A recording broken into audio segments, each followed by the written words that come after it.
Does your alcohol ad claim to boost success? Implying that drinking improves social standing, professional success, or physical health is strictly prohibited under Google Ads policy. This video reveals a few of the forbidden claims and scenarios you must remove from your ads to prevent immediate ad disapproval. There are several specific claims and scenarios that are strictly not allowed in your ads. Targeting individuals below the legal drinking age in one or more locations your ads target. Implying that drinking alcohol can improve social, professional, sexual, intellectual, or athletic standing.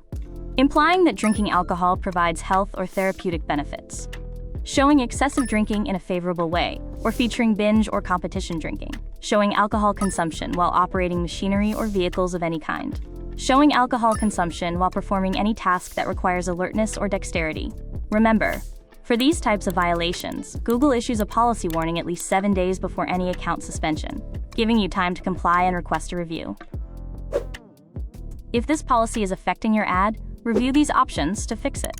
First, review the full alcohol policy to ensure your content meets all requirements. Second, ensure your location targeting is strictly limited to approved areas, and request a review after making changes. Third, confirm that your ad's landing page does not lead to any content that violates the policy. You must edit your ads to ensure compliance. You can do this directly from the Ads section under your campaign's menu. If you believe the disapproval was an error, you can appeal the policy decision directly from your Google Ads account to request a review. For more information, visit the Alcohol Policy Support article.